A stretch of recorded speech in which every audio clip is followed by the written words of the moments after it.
Welcome to the Penny Bloom Podcast. Ain't another place that has got more bombast. Romp past your mom, dad's listening to Tomcats. Talking everything that make you sad. We don't want that. We're here to make you smile.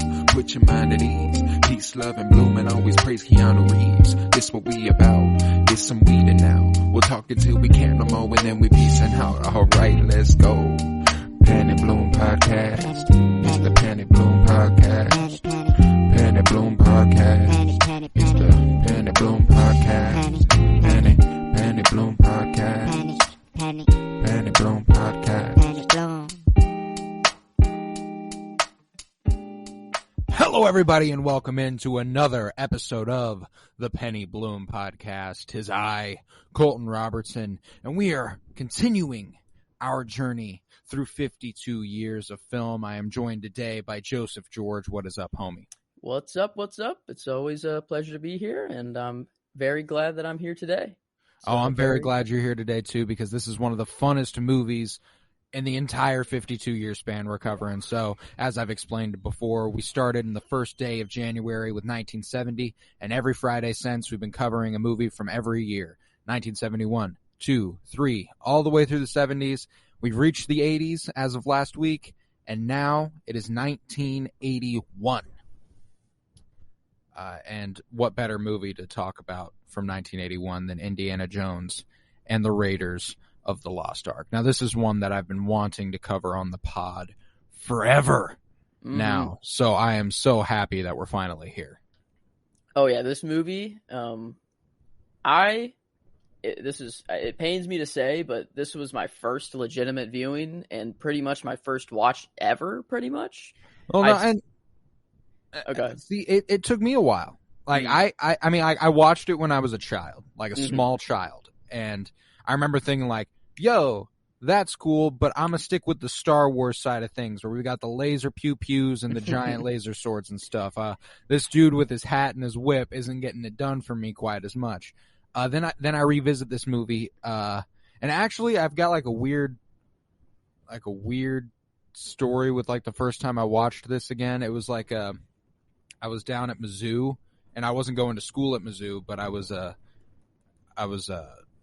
down there visiting some friends, and we were looking for a movie to watch, and I was like, you guys want to watch Indiana Jones and the Raiders of the Lost Ark? So we went ahead and turned it on, and like, I'm watching it, and I'm just like in fucking awe.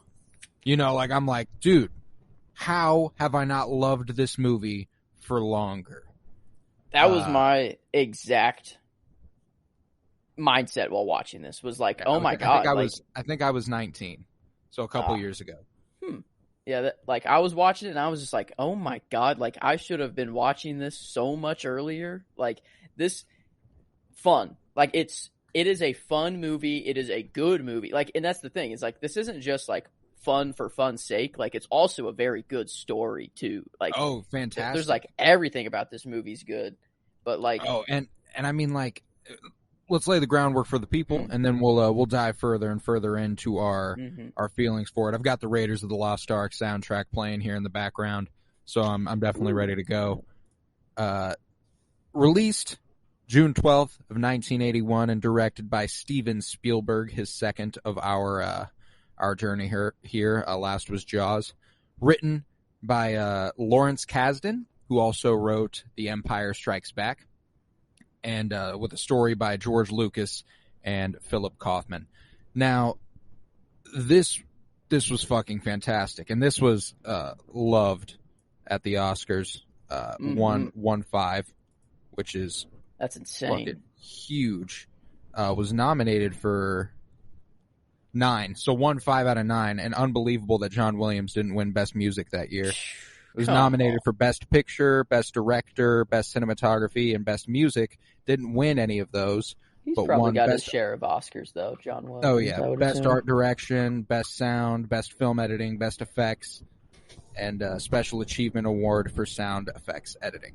So it got its love, to be sure. And I remember this is the only movie besides Star Wars so far that is like actively a movie before this project that was already regularly in my arsenal. I watched this movie quite a bit, and I love it more and more every time I watch it. Like it's just a special one, and I think that seeing Harrison Ford, and it's important here because you said this is your first like real deal viewing.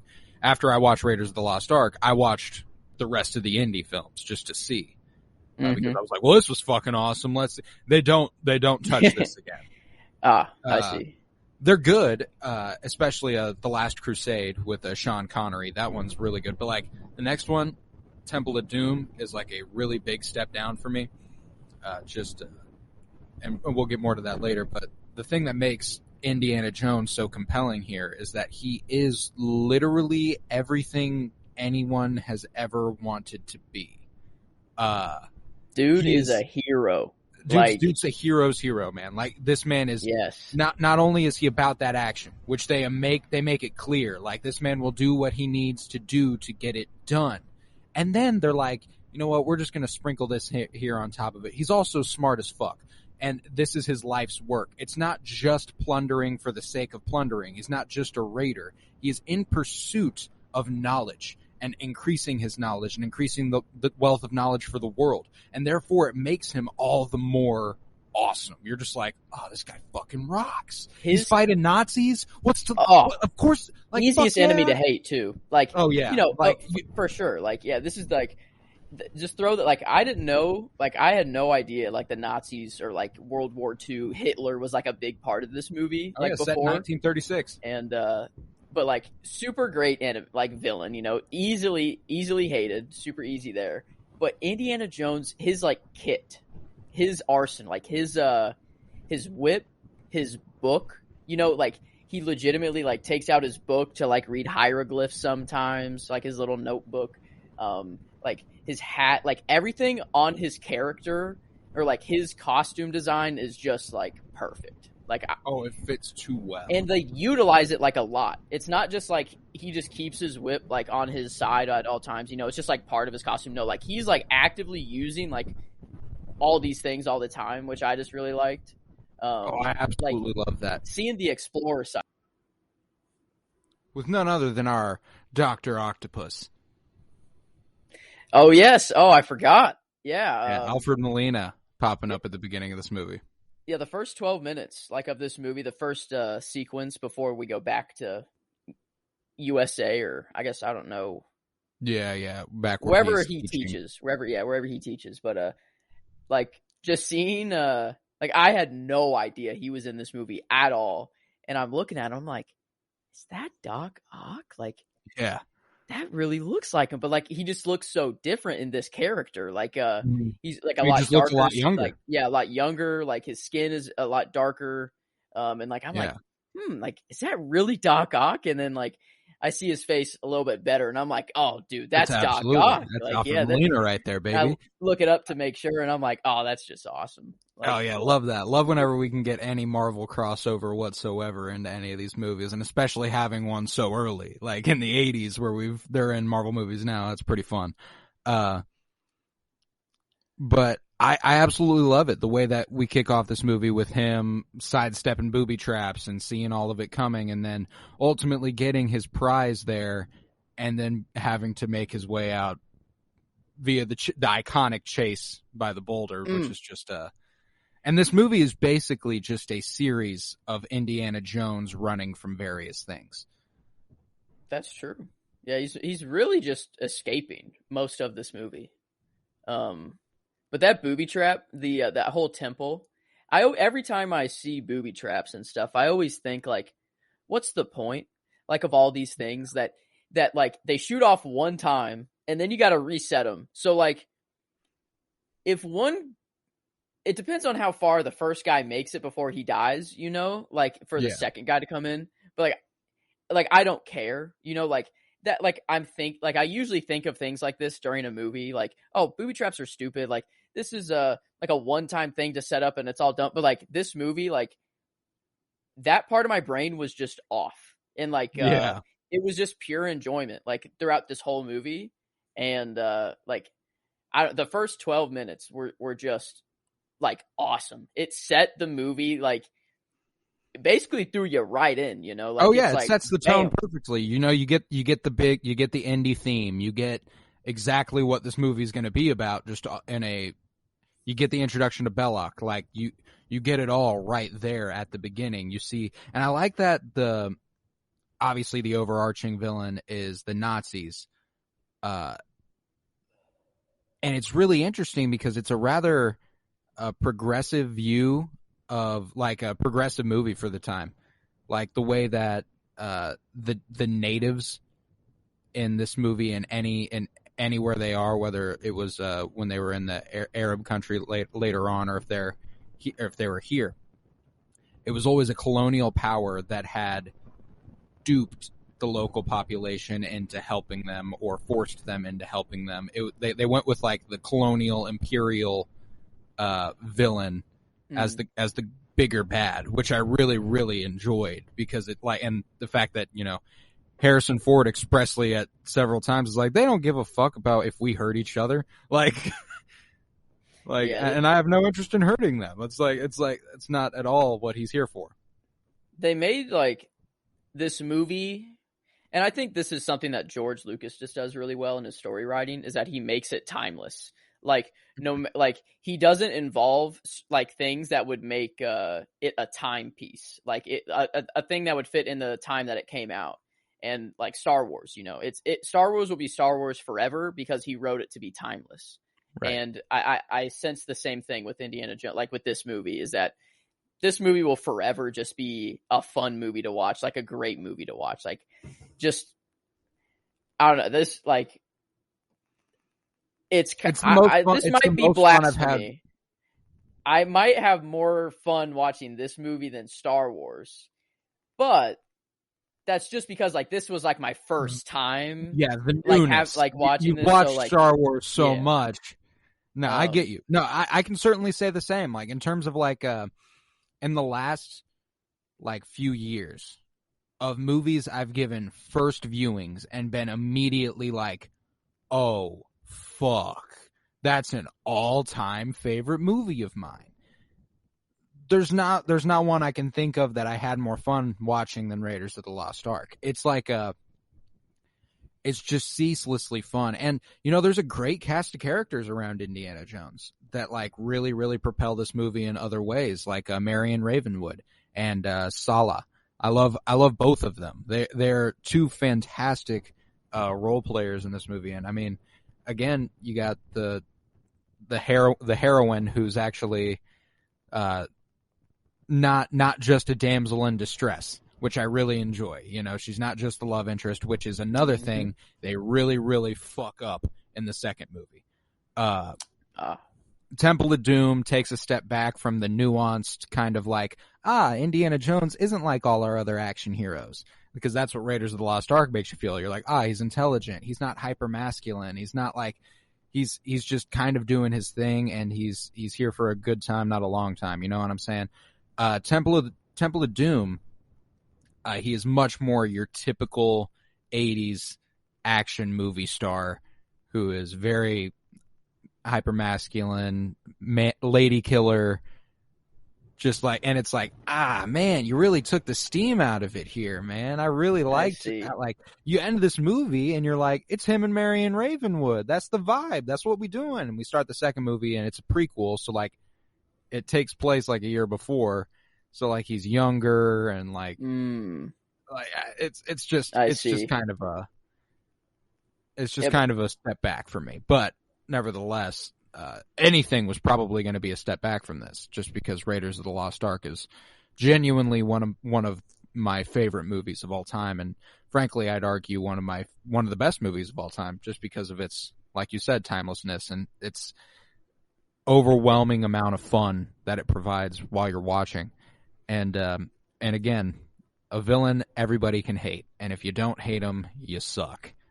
If you don't hate this villain, you got a lot more wrong with you than just not liking Indiana Jones. Like, you got to take a look in the mirror if the Nazis aren't an enemy you can't just immediately hate.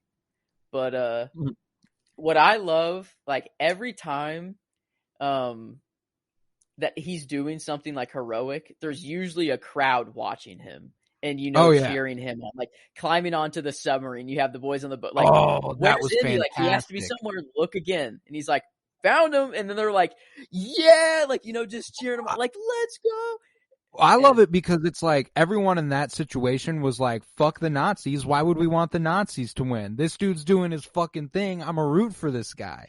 And there's that iconic moment earlier in the movie where the swordsman steps up and challenges him to a duel. And he does the whole, and and this is just like one of those things that's so like simple, funny. Like this scene is everything Marvel Studios wishes they could accomplish with their comedy. I see. And it's just never touched this. It was everyone knows this moment. This is a character. Like, this is a character moment. This is absolutely something Indiana Jones would do. It's just like I don't have time for this. My body's not built for this shit anymore. I'm sorry, man. You have a gun. I gotta just. Yep. Yeah, like, you have a sword. I have a gun. Don't bring a knife to a gunfight. You challenged me, man. You stepped up. You did the shit. This is on you now. Even though I've seen that clip hundreds of times or just across the internet, seeing it for like the first time, like with his like character development and like actually watching the rest of the movie and not just this clip, like I'm like, oh, it's like so much better. It's like this was already hilarious, like I've already laughed at this many, many times, but you just, at that point, he's just tired trying to do his fucking job. And he's like, I'm done with this shit, bro. And I also the pace of this movie is so fast. Like, I don't know if you know this, and I didn't really notice it until I was watching this most recent time. We know where the Ark is, where the Well of the Souls is, earlier than halfway into the movie. Like the map room? He puts the staff in and the light shines a couple minutes before halfway through the movie. Damn, I did not know that. Yeah. I was thinking that was like there's like 30 minutes left at that point. No, there's still another hour on top of that. Damn. No, so like they knew how to pack. Steven Spielberg, credit to him. The pacing of his films is fantastic because that very fact reminded me so much of Jaws. The way that the whole first half was predicated on the setting up of what was going to be happening the second half of the film. So the first half of Jaws, it's them being like, oh shit, is there a shark out there? Oh fuck, there's a shark out there. Oh, we got the shark. No, you didn't quite get the shark. You thought you were digging in the right place. You were digging in the wrong place. We know where to dig now. Okay, let's go find it. And then the whole his staff was a few inches off, so like they're digging in the wrong, like the whole thing that was just cool. They're not as calculated, they don't know all the history and all the stuff, behind everything, and so they're getting it wrong. And that's another thing that just makes it endearing is that he's just he's not just overpowering them because he's a badass. He's outsmarting them and outwitting them, which makes it all the more entertaining. And it's something that you don't lack it in I'm gonna keep comparing it to Star Wars because that's the easy comparison here with George Lucas and John Williams and the clear connections they have and the influences they've had on each other throughout history. But you don't quite have that with a Luke Skywalker. Luke Skywalker isn't outwitting people. He's in most scenarios he's outlucking people. And I guess there's a degree of that with Indiana Jones, obviously. I mean, there's basically the Force, in this movie, as literal, the power of God.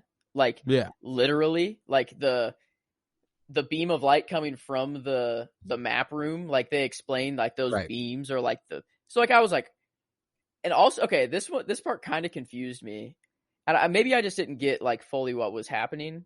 Gotcha. But whenever the Ark is in the boat, in the box, there's Nazi lettering or labeling on the box. Gotcha. And then a blue flame just burns like just burns the lettering and stuff. It's like right before they're like pulling it up, like or something like and I was like,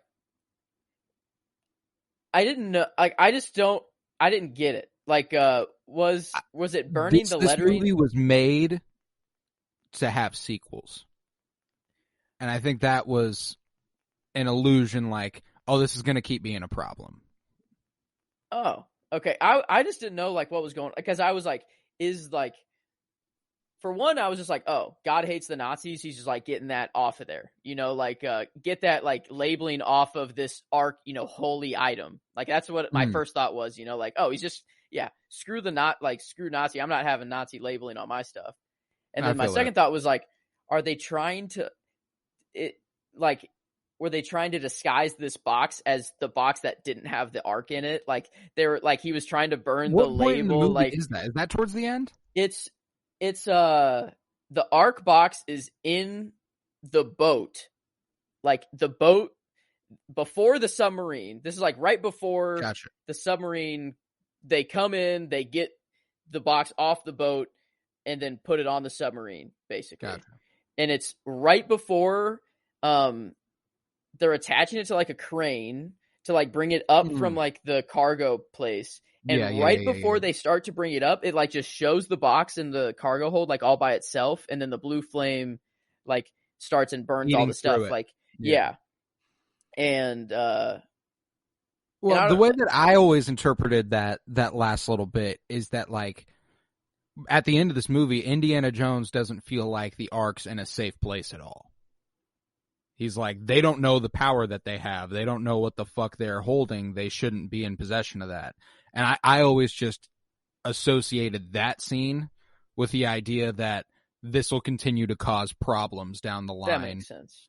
That's just always kind of been my take on it. I've never actually thought about if it really was like meaning something. Yeah, I'm like, because at first I was like, maybe they're gonna play like, because I didn't know that they like, I don't know what's happening like afterwards. Like this is my first time, so like I didn't know if like this was God just trying to disguise this box as like not the Ark's not in this one, like this isn't your guys', but keep looking, like it's not here.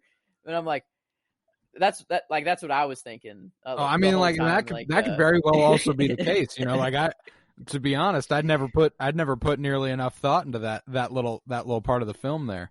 That was the only part of the movie where I was like kind of analyzing like a little too. It was like the only part that kind of confused me. I was like, because I thought like first seeing like the map room and then like the beam, I'm like, okay, like there's some divine power in this movie, legit.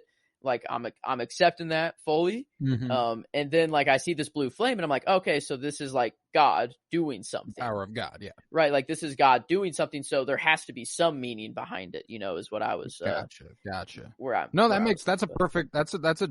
That's a good line of thought. Like I'd never gone to that level. I think that would make a lot of sense. And it would also make sense that it also seemed like it wasn't like, it was obviously not a force that was genuinely good. Like it was just a force to be reckoned with. It can be wielded and like so, but also like it kills a bunch of Nazis at the end. It's not like it's killing a bunch of innocent people. So it's like, what are we doing? Like, is it like, would it have killed hard. like they were right was there. Was it just looking at it, the fact, like, that's what killed him? Or was it, like, God being and like, that's the way they frame it up. Or was it that Indiana Jones was just saying, like, hey, you don't want to see this shit. Close your eyes. I have, like, a dumb theory. I don't know if this is, like, accepted or, like, theorized about. But like, and that's another thing. I've never like looked into anything surrounding Indiana Jones theory wise. I've only ever watched and enjoyed the movie. I was at the end, I'm like, wait a minute. Is this like just the ramblings of a mad teacher? Like that's just hyping up his stories way too much. And like all of this stuff is just fake, fake story, because like he says, like, close your eyes. You don't want to see this. Like, like he wouldn't have seen anything happen, so he could just say, yeah, like God came in and killed all these Nazis, like that's what I was thinking at the end. Like, wait a minute, like, is this all, like, is he like just hyping up his stories like to the max level, and that's what we're seeing is like his stories that he's saying? And I'm like, the way this that dude the theory is in like Star that. Wars goes that R2D2 is telling the story, so anytime he does something awesome, it's him embellishing the shit out of it. Mm-hmm. Yeah, like, but then I'm like, you know what? No, this dude is like it's that. not. It's not. He's It's his like life. that. That is that dude. Indy's like that. That's for sure. He's one of my favorite movie characters of all time. Specifically Raiders Indy. This dude is fucking awesome. And I wanna touch back on Marion Ravenwood a little bit and his relationship to Marion Ravenwood. How about I want to talk about the rise of Skywalker being so clearly and overwhelmingly influenced by this movie. I see. I didn't even put those together. Yeah, like, no, like, rewatch it and think about the rise of Skywalker, and it's like, oh, like the pacing of this is, and the mirror of the story a little bit, like there's a lot there. The melting away of the face and stuff, like there's a lot there. But Indy Jones pulling off the blowing up the transport, thinking your friend is dead, and then revealing actually a genuinely good enough amount of time later that she was actually alive, unlike showing us that Chewbacca's alive 2 minutes later. mm-hmm. Snakes. Why is it always got to be snakes? Bones. Never mind. I hate bones. I love just giving him like one thing that he can't stand, like he's this guy that's just, he'll go through anything to do anything, but snakes, like, nah. Like, and I get it, man. Snakes are weird. It's just like they just have a spine and slither around. Like, that's not normal, like that is kind of weird. That shit's horrifying. Yeah, that's it. They're very scary. I understand. And that's another thing that makes him such a great protagonist, is whenever you can make them, like, this is one thing that a bunch of 80s action heroes lack is vulnerability. They're invulnerable. They cannot be stopped. They're like, and this guy at the very beginning of the movie makes it very clear, I fucking hate snakes. Don't, like, miss me with that shit. I don't want, and then that moment when Sala opens the door and he's like, why does the floor move? Yeah. Sala was like, I love Sala. Like, that man is down to ride. That we all need a Sala in our life. He even said, like, whenever Andy first went to Cairo and then approached him, and he's like, "Hey, like, they're going for the art." Like, he's telling him about it for the first time. He's like, "Wait, like, should we even look for this in the first place? Like, man should not wield this power." Like, he's very wise, Sala. Like, what was I think I wrote down one of the quotes that he said in my notes.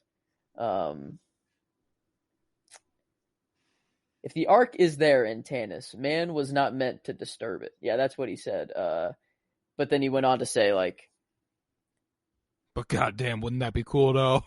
But yeah, like, I don't know. I just, Sala, like, he always, like, stepped back and, like, thought about the situation very, like, critically and well, and I argue that Indy doesn't complete this task without Sala. Like, there's no doubt in my mind.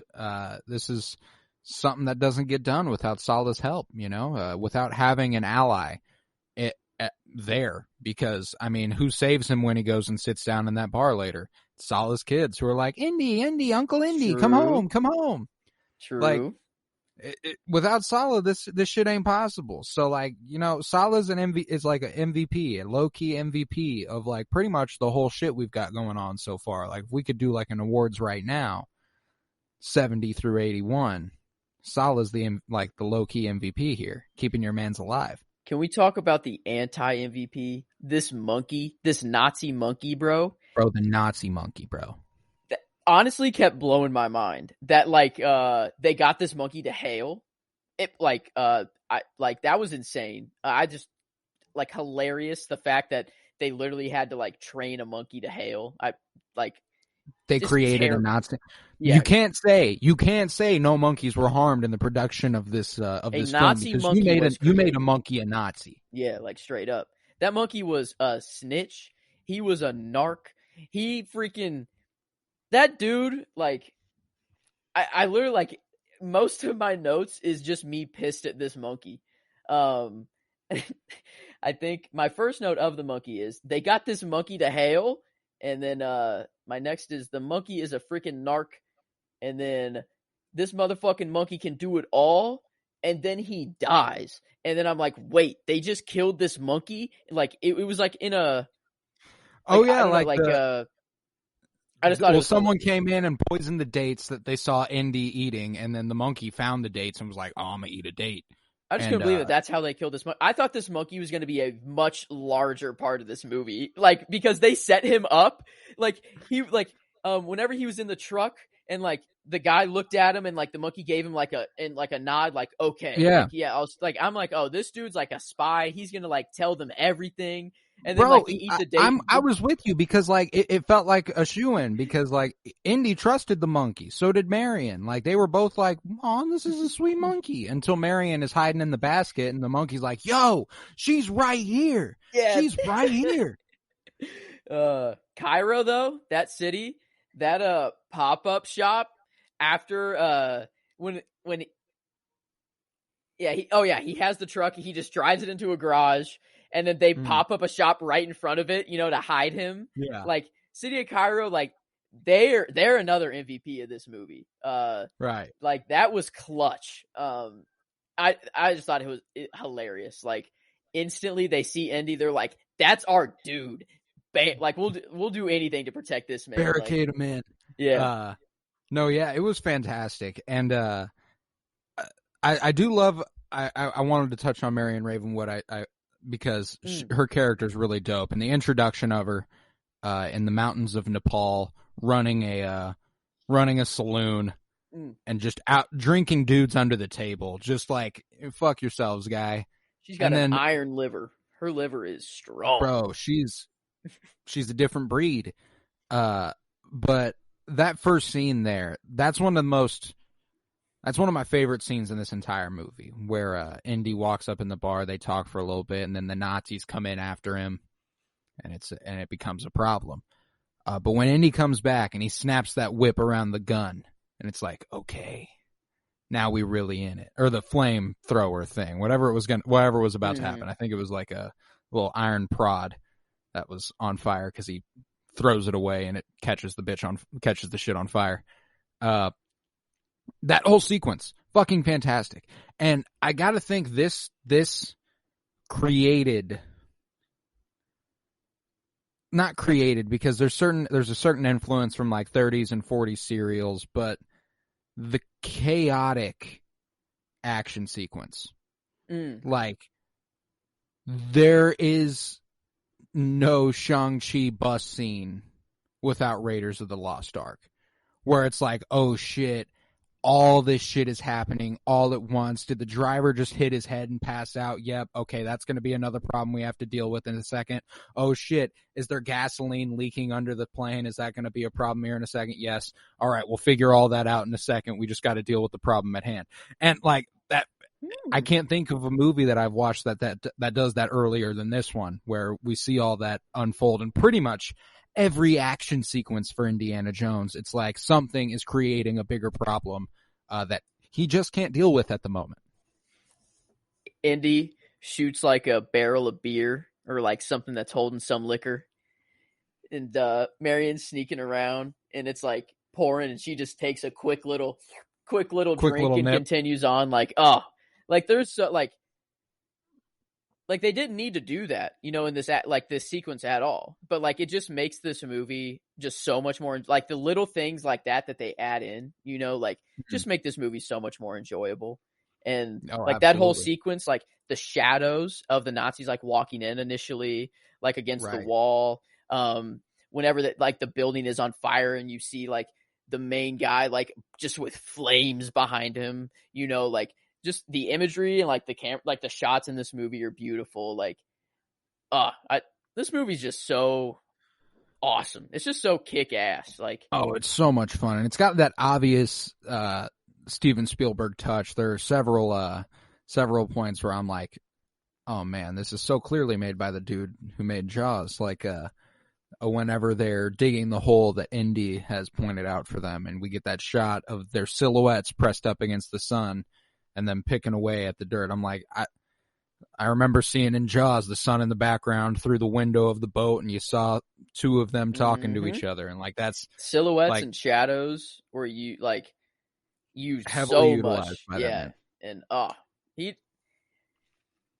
like I love that I have some bearing on like this director or this writer. You know, I love these aspects of these people. Like a year ago, I couldn't tell you like a Spielberg, you know, little thing he does in his movies, or like a Kubrick film. I didn't know like what a Kubrick film was before, like, you know, now like Kubrick. What is that? Is that a unit of measurement? Yeah, like exactly. So like I love that I can pick these things out and like just to a degree. Yeah, it's like know that man George can write a good story with great characters, man. Like his character writing is just so good. Like, and it's impeccable, dude. And I mean, the team here, George Lucas and Lawrence Kasdan. Lawrence Kasdan is a fucking G. Dude wrote Empire and Raiders. That's wild.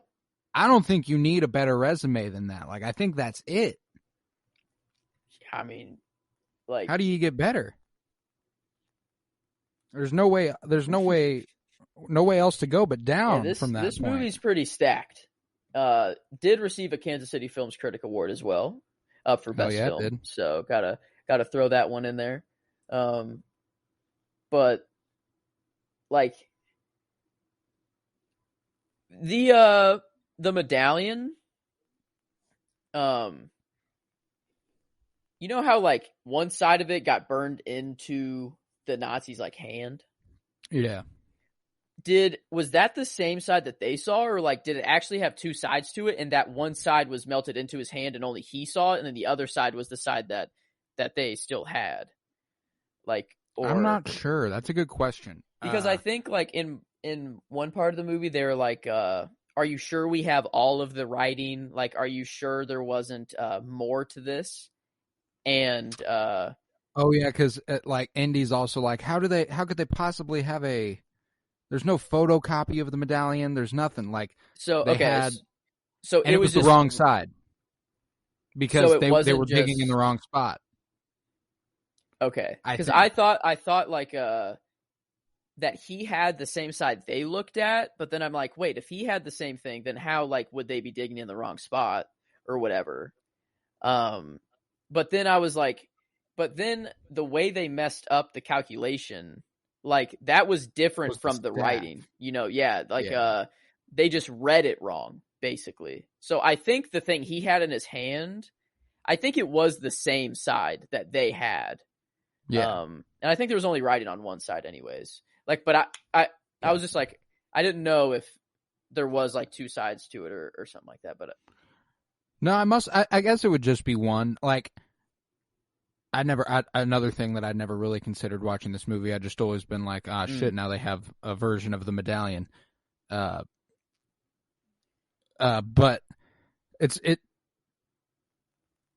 I do also love the way that Marion Ravenwood uses her alcohol drinking abilities to drink Belloc under a table and then think she'd be able to make it out of there. It was a real genius move, you know? It's like, you know what? I'm going to go ahead and get this guy super fucking fucked up, and then I'll just walk on out of here, and we'll see how that goes for me. Just bad timing that the Nazis happened to arrive right at that point. Too bad Vader had to basically show up. Like, I got like Vader vibes so hard. Like with his silhouette, his shadow, he was all black. Like, yeah. Like, I just thought that was pretty sick. Like, and then him, like, whenever they showed his hand for the first time and that it was burned into his hand, I'm like, oh, that's just kind of cool. Like, this is kind of tough. That's like cool, just character design, you know. Like, I didn't even think about that whenever he did like burned his hand initially. like, and then he put it in the snow. Like, I'm like, oh, like, yeah, that dude's hands just like, he just messed it up, it's just burned. I didn't even think like, oh, the writing, would be imprinted in it and stuff like, so that was just sick to see. But, yeah, I don't know, all the characters, like every character is just cool in their own way. And man, I just love how they really make Indy feel like a hero in the moment, like especially with the crowds that cheer him on. Whenever he's going. Like I want to follow this man. Like tell me where to go, sir. I'm there.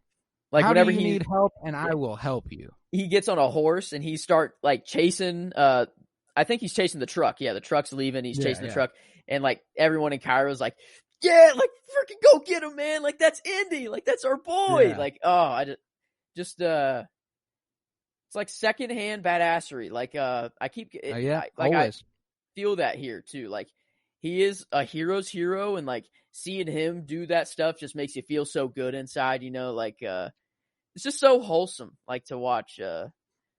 Yeah, and it is interesting. It is interesting to cultivate a character like that. Like, and that's why it's so important that Luke Skywalker fights stormtroopers of the Empire, and that's why it's so important that Indiana Jones fights Nazis, because this dude shoots a dude through the head in this movie. Like, we watched that happen. I think on multiple occasions, actually, and like we're gonna be okay with it because this dude's a Nazi, and like that's integral, If it's not a Nazi, it becomes a little bit more no gray a little area bit more murky. Yeah, there's no gray area with they make it very, very black and white, very okay. And I didn't even think it like I like obviously the choosing of the Nazis or an enemy like the Empire. They're very easily hateable. I didn't even think of the aspect of how it elevates the hero even more. Like just having such a villain or antagonist or group that is so easily hateable just makes you love the hero even more. Yeah, because if you're fighting back against a very powerful imperial power, like it's automatically an underdog story because it's one man versus an army, basically, is what we're getting with the Indiana Jones vibe, But what I love about that is he isn't alone. He gets tons of help throughout this movie, which is really, really cool because it means the people aren't here for the Nazis bullshit either. It's kind of like a people against the bigger power at hand, and I enjoy those sorts of underdog stories, and I think Indy kind of embodies that to a degree. But yeah, and it's another one that is a relatively simple story. He gets the Ark, and gives it to the government, and the government's like, yeah, we're gonna hold on to this, and fuck those guys. Always fuck those guys. Made me think like, what if there is some crazy artifact that we're just holding on to that some archaeologists made, they think that he just made up this crazy story, behind it. Like, but like what it's actually true, like, because that warehouse was massive and you have to think like there's something else in that warehouse that is probably like that, like, they got a lot of shit. Like if that's where they took that artifact, there must be another artifact of similar power levels. Yeah, it's either like they have the most powerful artifact that they could ever want, and they're just like so, distracted that they're just going to put it in a box and put it in a warehouse and forget about it. Right. And, there is nothing else important there. That's what they're going for. Or they're going for like, there's things like this everywhere in this warehouse, like that's where like, or what I was thinking is like, it's either that this thing overpowers everything else in this warehouse, or like this warehouse is full of shit just like that. Yeah. And I don't know if like the sequels get into that or whatever, but well, I mean, I didn't expect the movie to end like that. Like you said, like a more powerful weapon they'd be more preoccupied with at the time. World War II. It seemed like there was probably a weapon we might have been more preoccupied with at the time. That's fair. I guess maybe it's better they didn't go with the Ark. Who knows? It's hard to Who say. knows? Yeah, I like maybe the Ark could have done more damage, which is Yeah, like probably. so. Even though the other weapon we chose is terrible in every way, I think it's the lesser of two evils in this situation. Like, the Ark of the Covenant seems like it could seriously wipe out an entire planet if necessary. Stand on top of a mountain, open that thing up, and I think it just goes to work by itself, right? Like, it's kind of like if you see it, you're done. Sorry. That's pretty powerful. Like, when I was thinking of these people dying, like, I was thinking of what was killing them, and I just thought it'd be really cool if, like, God or whatever this was in this box just showed them, like, the true power of God, and that alone just melted their brains, you know, like, they just couldn't, like, and that's why they couldn't look at it. Degree of that, yeah, like that's why I was thinking, like, Indy saying, don't look at this, you know, it's going to kill you, like, if you even look at it, like, it's that powerful, you know, like, yeah, like, it's what Thor says in Infinity War, like the Thanos killing kind of weapon. Your mortal body simply wouldn't have the capacity to handle it. Your brain would descend into madness and your bodies would crumble. Like, is that kind of the idea here? Like, and I think it's important that we also see, like, one of those demon spirit things, like, go from looking just like a normal in quotes, spirit to like a straight up demon, like with its face morphing into a demon's, and it's like, oh, that's freaky. So it's like hard to say, like, what kind of power we're actually dealing with here. Is it like it's just another one of those powers that works in mysterious ways. It's like the Force, you know? Is it that it is directly the power of God? Because he says, like, it's a transitory vessel to speak to God. That's what it is. It's a radio to God. So is it an artifact that imbues God's will, or is it a artifact that is simply imbued with God's power and therein makes its own choices with that power? It makes me feel that it has, like, some consciousness to it. Like, it definitely does, I guess. But, like, I feel that, like, whenever it's killing the Nazis, like, it knows that these are Nazis, and, like, it's just, like, because in, like, the book, to use it, literally all that we saw was just two people holding it and they opened it up, and then, like, it wiped out everything around them. But the people who opened it also got wiped out. So, like, it knows, like, these people are bad, and I'm like, they're not worthy of this power, I think. Like, that's what I like. Okay. Whenever I was watching the movie, that's how I felt. Like, I felt like it was, like, God's will. Like, it was like, if Indy opened that box, I think it would have gone way differently. Like, if he was by himself, you know, opening the box, I think, like, it would have worked for him, I'd say. Like, basically like a worthy situation, I'd say. Like, I don't know. I guess that's kind of the vibes I got while watching.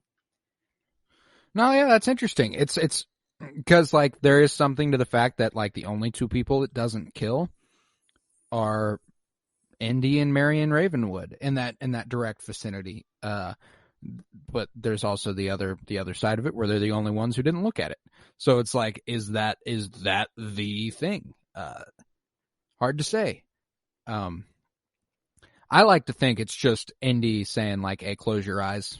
Like, this shit, we don't want to see it.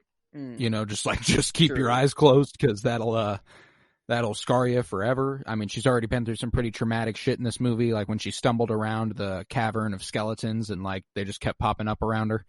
Like, I wonder if permanently changed. I wonder if it was mentioned before in the movie that, like, whenever they were explaining it to the like the CIA agents or whoever they were, government people, I wonder if they, like, explained, like, in the lore of the story, if, like, just the sight of the power alone can kill you. Like, I wonder, because like it would make sense if like from stories or the legend that they heard this and this is why he's saying like close your eyes. Like the only way that I can say that it's not him just being like you don't want to see what's about to happen, because like I'm more on that side. I'm more on the side of like he's just saying like you do not want to see what's about to happen to these people because he knows they're all about to die. Like that I'm like 80% there. The only other part of me is like maybe there is some knowledge of the Ark that he knows that's like seeing it can kill you alone, and that he's just like I don't want you to die, so keep your eyes shut. But I feel like if that was the case, he would have said, if you look at this, you will die. You know, like I feel like he would have made it very known, like, hey, if you open your eyes, you'll die. You know, because he doesn't. Okay, yeah, that's fair. Like he would have made that clear. Like, hey, absolutely don't close your eyes or else you'll die, or don't open your eyes or else you'll die. See, and like the thing that made me go, this is another important thing because this is just a way that we view our protagonist here, our hero Indiana Jones. He was also closing his eyes. So is that a simple vulnerability? I don't want to see this. I'm also scared, which would be just another interesting aspect of his character and would make sense for anybody in this situation. Or is it that was the reason I'd always thought you can't look at it is because he also closed his eyes, and it doesn't seem like something he would close his eyes to not see. Every other time he's been faced with death or killing right in front of him, like whenever they're in the first part of the movie, you know, whenever like booby traps, like a skeleton pops out in front of him, he's just staring right at it, you know, nothing, like doesn't faze him. And then he sees his homie dies there at the beginning, exactly, who left him, who did leave him to die. I mean, granted, but fair. He sees him with a spear through his face, and it's just like, damn, man, that sucks. All right. Obviously, the situation is heightened, like it's a way more grand of a situation, but I still don't think Indy closes his eyes just to hide the killing from him. You know, like I don't think. Now I'm kind of back on the fence. Yeah. To me, that's a situation that's like, that's a learning situation. You know, like that's like, if you see what happens, you know what happens when the Ark opens. You know what I'm saying? So like, I feel like he would have looked to see it if it was like, hey, you can enter in a new aspect. Maybe Indy's keeping his eyes closed because of what Sallah like said to him. Like, this isn't a power that man should even have. Like, so Sallah sways his view of it. Like, we shouldn't even touch this thing. Because I think Indy, like, at first, before Sallah, like, I think he was just going to find the Ark and he was going to open it up, see what the power is, and then give it to a museum. Like, that was his plan, I think. Gotcha. But after Sallah, and like Salah's talking to him and like he's realizing like what the Ark is and who's going for it, I think he's more on the side like, yeah, like I'm not going to even open it up. Like, I don't want to open it up. Like, this isn't something that man should have. Well, it's, I think another really important thing here that we haven't really touched on, even though we're 50 minutes or so into this, the dichotomy between Indy and Belloc, the way that they are both in the same profession, in pursuit of the same things, and one of them is willing to work with Nazis to get where they're going, while one of us is not ready to work with Nazis to get where they're going. And Belloc tries to make that point to him throughout the movie. He's like, you and me, we're not different. Like, I'm you if someone gives you one little nudge a little further. I love that line. Like, it's basically in one line giving you like the whole Luke like tempting to the dark side, or like, you know, like that whole dichotomy basically. Like, here, like you have like the fallen angel type, which is Belloc. You know, he's like, he was good and he was like an Indy before, but now he's, you know, something happened to him that nudged him too far, I guess, you know. And like I had that idea, you know, that like, yeah, like this is the anti to Indiana Jones, you know, like this is his arch nemesis basically. And I always had that idea, like, yeah, like this is easily someone who Indiana Jones could become. But then I hear Belloc literally say it in the movie, and I'm like, I don't know, like just reassuring, like, And I think there's probably something to be said for the idea that maybe this very conflict with Belloc is what persuades him further into that, like, okay, I really don't want to be like this guy. You know, like, I got to be a different kind of, we got to do something else here. So, like, Belloc goes to open it, Indy would be the guy who wouldn't try to, because that's something Belloc would try to do. Obviously, Belloc pays for it, getting his head exploded and stuff. I didn't know that this is what these head melting and head exploding things were from. I've seen them numerous times, hundreds of times.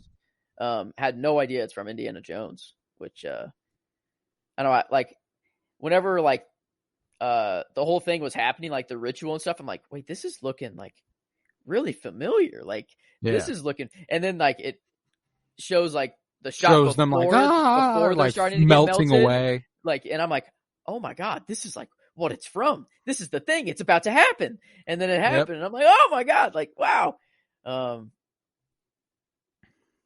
I guess that was the same thing with the, like the gun, bringing a sword to a gunfight thing. But, well, I knew that was Indiana Jones. Shows the iconicism of the film. Like, if it can seep so deeply into pop culture that there are so many things from the movie you've already seen, the way that I felt about last week with The Shining, several moments of that movie where I felt like I'd already seen it because it's such an iconic movie. And I'm sure the same has to be said for people watching Star Wars for the first time. Obviously, I can't speak to that completely, but Godfather, Taxi Driver, like, if these movies are iconic, we've heard of them and we've seen some of it in some capacity, just not in context, and therefore it doesn't register in any meaningful way. But when you actually watch it, you go, oh shit, there it is. Jaws, another one that I saw tons of and just didn't really have the pointers to put it together. Want to freaking mention that I don't know if this was a nod to the 36th Chamber of Shaolin or what, but homie pulled out the triple nunchuck, like, straight up. It was a small, like, did you, like, when was the scene? It was, okay, I think it was after the snakes, so it's after they're in the hole, they're trapped. I don't know, the Nazi dude pulls out, like, this small version of a triple nunchuck, and just gives it to, like, someone behind him. Like, and that's it. Like, they don't pay attention to it. It's just this little, he pulls it out. It's this triple nunchuck, gives it away, doesn't come up ever again. But, like, I just, like, the movie came, 2 years ago, and George loves martial arts movies, and he's inspired heavily by them. And, like, I don't know, like, that's one of my notes is, like, the 36th Chamber of Shaolin triple nunchuck, like, just came up, and it's after a note where I said that's an absurd amount of snakes, and that's referring to, the amount of snakes down in the Ark room, and then, but it's before he's a hero riding that horse, so it's before he chases them down. Gotcha. So in that Mandalorian ass scene. Tell me that wasn't Mandalorian season 2, episode 7, bro. Dude. Straight up. Come on. The chase on top of the cars, and, like, it's just the amount of influence this movie has on the Mandalorian alone is just fucking absurd. They're a classic Wilhelm scream. I don't know if whatever. But, like, it's been renamed. I think it's been officially renamed the George Lucas scream. Oh, really? Like, that's awesome. But yeah, I'm pretty sure he was the first one to use it. Like, that's a George Lucas original. Oh, I think it's in Star Wars too. Yeah, I think it was first used in Star Wars, or was it first used in Star? I don't know, but yeah, that just, I love the screen popping up here. That was one of my notes. Oh yeah, this is, like, kind of more near the end. I guess kind of not really, but whenever Marianne kisses Silo, and he just starts singing, dude's so happy, like he just broke out into song. When Marianne was like, "This one's for, this one's for like your wife, this one's for your kids, this one's for you." Dude just busts out into song, like like. He'd been singing that throughout the movie. I am the I loved it. He was doing absolutely fantastic. I was looking up the Wilhelm scream real quick. I don't want to sound like an idiot. It actually comes from the 50s, and it wasn't until interesting. And it wasn't until Ben Burtt really implemented it to Star Wars that it reinvigorated the scream. I see. And made it a cultural monument of sound editing, which is hilarious. Yeah, that it's like you hear that, like hearing it in one movie, it you wouldn't think anything of it, but just it's so recognizable the second time you hear it that you're like, wait a minute, like, oh, and then you only hear it as like a sound bite now. You don't hear it like I don't hear it as a scream anymore. I just it is a sound bite that I know someone inserted here because like it wasn't the person screaming because I've heard that scream before. I'm very curious about this triple nunchuck now. I want to know like if it was truly like a callback to the 36 chamber. I'm trying to find the Nazi in the film. Evil, creepy Nazi pulls out a device, some kind of torture. Yeah, it basically. Oh, that's when it was. It was when he's walking into the tent. Whenever Marianne's like acting drunk and she's about to run away, and he walks in. The first thing he does is like pull out like. It looks like a he's pulling it out to like scare Marianne and being like, I will torture you with this basically if you don't comply. Gotcha. And then he hands it to a person right behind him. So it's that scene, but it's like the triple nunchuck from 36, like straight up. It's just not as big. It's just like a smaller version. And I don't know, like I have to think, I don't know, like, I just have to think like that it's some call. You would think, right?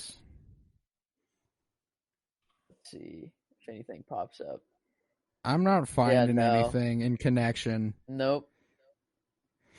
Only only people on Reddit is the only thing I'm seeing is like people connecting them. But no. Oh well.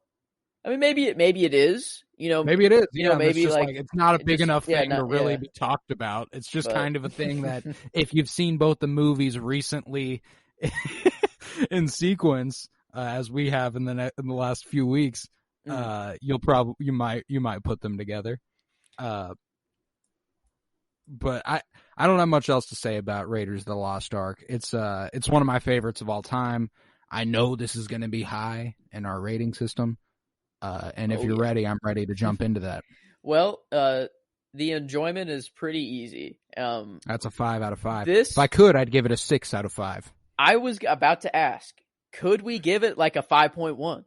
Because legitimately, the other 5s on this movie, like this is the most enjoyable movie on this list by far. Like, it's more than like, it truly is like more than like a 5 out of 5. Like, we could just stop at 5. Like, I just think it'd be a 5.1 just in the enjoyment. I'm cool with the 0.1 just to give it a little bit of more love. Yeah, like we'll give it the 0.1. It deserves more than a 5 for enjoyment. Like this killed it. Like, but yeah, as a genre too, man.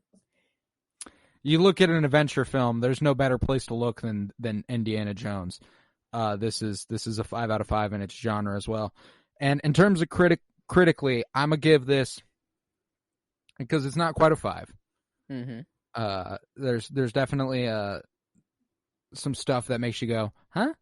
And like it's kind of hard. Like, there are parts that unless you know the movie relatively well, that can be a little bit like I don't really follow how we got from here to here, point A to point B. But not nearly enough to go really low. Like this is at the absolute least a 4.75 for me. Okay, cool. I'm up there. I'm definitely up there. I mean, I was thinking like either 4.8 or like I mean, yeah, I'm kind of chilling at a 4.8, and then I'm cool with that too. in my opinion. I'm cool with that too. And if I'm not mistaken, that's going to make this the highest rated movie so far besides Star Wars. I mean, yeah, with a 5.1, it comes out to be 4.97. So I mean, basically a 5, pretty much. I'm with if we keep enjoyment at a 5, yeah, it only makes it a 4.93. So even if the let's stick with that number just to make it the official, connected to everything else. Metaphorically, it's a 5.1 out of 5. But since we have set a scale, we have to stick to the scale. It's the way of things. I mean, it only drops it down 0.05. So it's still a 4.93 on average, and that is tied 0.01 with The Godfather. There we go. I was honestly like, I feel like I don't know if I want to put this that much higher than The Godfather, like 0.04. You know, tying kind of it fits. Like it makes sense. Like I see it in my head. It makes sense to me. Literally, the ratings are the exact same. Like for 5.5, 4.8. Mm-hmm. Like we gave like they're two very different movies, but like they both accomplished what they were doing so well, and like supremely well, and it makes sense. Like it makes sense that they tie here. You know, like The Godfather is probably my most enjoyed critically, like just good story movie, and this is the best fun story movie so far. The most fun I've had in any of the movies we've done so far, and I think this was what, 13? Yep, this is number 12. This is 12. 12. Mm-hmm. 70, 71, 2, 3, 4, 5, 6, 7, 8, 9, 80, 81, 80. Yep. I was thinking 82 for some reason. Mm-hmm. 81. 8. So 4.93 overall on our rating scale, huh? That's fucking good. This month of March is doing pretty well. I bet. Because we'll have Apocalypse Now, mm-hmm. The Shining, Raiders of the Lost Ark, and Blade Runner, and next week 1982 will be Ridley Scott's Blade Runner. Another Harrison Ford, man. He's killing it. Harrison Ford double feature in these weeks, back to back. And I mean, 3 out of the 4 movies this month, Harrison Ford had a role in with Apocalypse Now, which is kind of crazy. And Harrison Ford, the runner-up to Jack Nicholson for the lead in The Shining. So that is wild. Almost a 4 out of 4. Could have been. In some universe where well, hey, if we would have used Empire Strikes Back in 1980, that's that. Harrison Ford's got all of them. The run that Harrison Ford went on here in the early 80s with Empire, Raiders, Blade Runner, Return of the Jedi, Temple of Doom, and then like later on, you know, he went into Patriot Games and all this shit, like elevating himself to a different kind of action hero at that point. It's like the man's resume is fucking absurd. He's killing it. Yeah, he's the 80s awards. I think Harrison has a pretty good chance. It's a pretty good shot. Pretty good shot at winning some awards there. I'd say so too. But yeah, Indiana Jones and the Raiders of the Lost Ark. That's one of my favorites of all time. And it being all the way up there next to The Godfather and Star Wars makes a lot of sense to me. It definitely should be. Mm-hmm. You know, and we didn't talk about it much, but the score by John Williams, masterful. And he'll elevate any movie that he's a part of, as he did with Jaws and as he did with Star Wars, and now as he has done with Raiders. You know what you're getting with John Williams. Like, yes, you do. We don't even have to tell you, you know. With just the fact, just alone that we can say John Williams wrote the score of this movie and, you know, made it. Okay, you understand. You get it. You feel the vibes. They're contagious. But yeah, this was the Penny Bloom podcast. I was Colton Robertson, joined by Joseph George. Thank you very much, buddy. Thank you for having me. It's always a pleasure. Of course. And if this is the first time you're joining us, you jumped in here with Raiders of the Lost Ark, I'd advise that you went back through our little catalog here the last few weeks as we started at the beginning of 2022. Just kind of revisit a journey through history of cinema, 70 through 2022. That's 1970 through 2022. That's the goal here at the end. If you would, you can head to patreon.com/CoroBloom. We're on top of that. You'll get like over 22 hours of exclusive content at this point. There's a ton of exclusive content, not all pertaining to movies like this. A lot of Marvel, a lot of Star Wars, a lot of shit. And it's ceaselessly fun over there, though. We a little bit more unhinged, a little more able to talk about literally anything we want. It gets to be a lot of fun over there. And then head to Twitter, follow @PennyBloomPod. And if we ever change what the following week's movie will be, like I said here, 1982 will be The Blade Runner, and it will stay that way. But if it were to change, that would be where it would be changed. You would see it on Twitter, and you could watch and then listen along with us. Follow @PennyBloomPodcast on Instagram. And if you're on Apple Podcasts, go leave a rate review, 5 stars, share with a friend. Because that's the only way we can grow. If you're on Spotify, go ahead and follow, share with a friend, like our shit. Because if we can get a Spotify cosign, that'd be awesome too. I'll take anything at this point. Some sort of financial compensation for the work we putting in, because we doing a lot of it. But hey, it's a lot of fun, and frankly, I'd do it at a financial loss any day, as I am. So. I don't know what I'm going to do for the sign-off here. I hadn't even thought about it. It's not the years, it's the mileage. Ooh. I that was one of the only quotes that I wrote down. Yeah, that's a good one. It's not the years, it's the mileage. God, and that last scene where Marion's like comforting him, and he's like, God, I don't need a nurse, damn it. Here's pretty good too. Yeah, Starts with the elbow, goes to his forehead, gets his eye, and he's like, okay, fine, go ahead and kiss me. I love you. Okay, bye. Yeah, that's the shit. I absolutely love that. But yeah, peace, love, and bloom. And remember, it's not the years, it's the mileage.